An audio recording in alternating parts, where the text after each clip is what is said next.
The Crime Done in Rhyme by Damian Tressler, David Lovesey, and Steve Clark.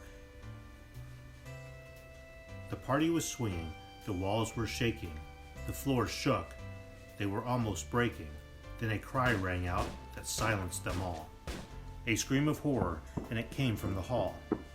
There on the mat lay the corpse of a cat. It lay there quite flat, in a bloody red splat. And next to this cat was a red and white hat. The folks gathered round, and they stared in despair. They glared at it there with its blood-matted hair. How did it dare to be there by the chair? Was there no one there who could be made to care? Someone snatched up the phone, and they dialed 911. Though the villain that did the foul deed must be gone.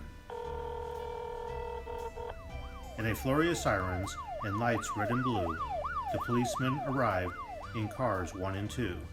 In cars 1 and 2, and with lights blue and red, the policemen arrived to see who was dead.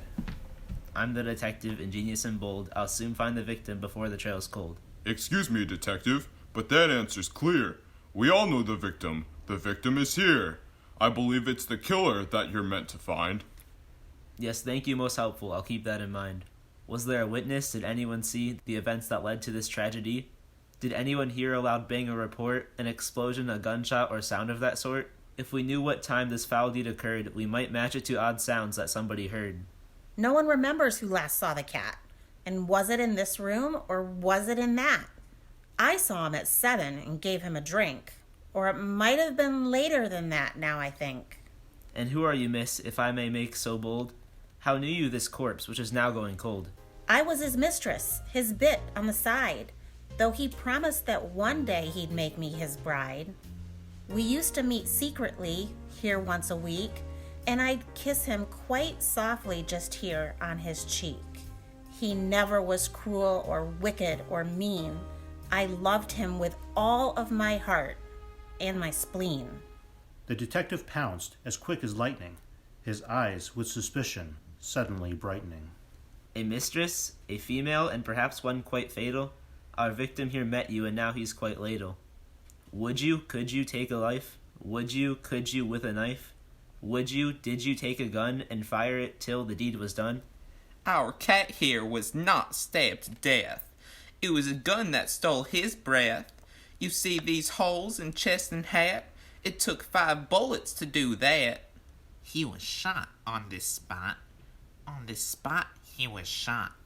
He was shot quite a lot, and then left here to rot.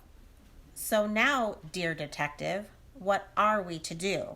I somehow assumed you would look for a clue. The thing I have noticed about murder clues is you quite often find them in 1s and in 2s. In 1s or in 2s and occasionally 3s. With 3 you will solve any murder with ease. But how do you know what to do with a clue? Or find all the clues that are waiting for you? Do you magnify it all with a glass? Well, you won't find a clue if you sit on your backside.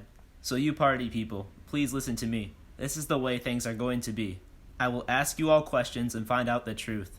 If I have to be ruthless, I'll cast away Ruth. Not one will escape me, I tell you this now. I'll track down the who and the why and the how. So the people lined up, and they did what he said. They told him about how the cat became dead. But soon it was plain, there for any to view, the more that they told him, the less that they knew. My darling lies murdered. Oh, how can this be? I ask you for answers, you pin it on me? Let me put my arms round him and hold him once more. But wait, what is this? There's a clue on the floor.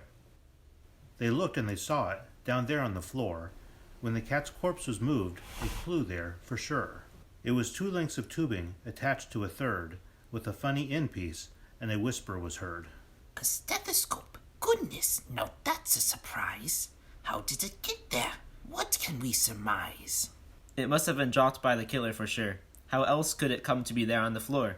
And we found it there under the cat, don't forget. Perhaps we will catch the killer here yet. So pick it up quickly and then dust it for prints.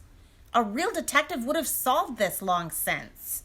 But no prints could be found though they searched round and round, and they used lots of dust, maybe all of a pound. Sadly, no trace of a killer remained on the broken old stethoscope, dented and stained. But they raised it up high to the light one more time, and saw there just visible, under the grime, a letter quite small, but carved there none the less, and the letter they saw was a small letter S. S? Said the detective. What can this S mean? And why is the stethoscope so very unclean? A doctor of medicine ought to know better. And why has he initialed it with just one letter? Perhaps he's no medical man anymore. You don't clean things that you have no use for. Perhaps he took up quite another profession. You mean killing cats might be his new obsession? How about this, detective? I see how you look. Does this stethoscope mean that I'm now off the hook? The detective agreed, though his face was quite bleak, for without an arrest he was right up the creek. It wasn't the mistress, I have to confess. This cat here was murdered by one Dr. S. And so our scene closes, as scenes often will, and we wonder what drove the good doctor to kill. The truth is, no matter how mighty your brain, spending all your days rhyming will drive you insane.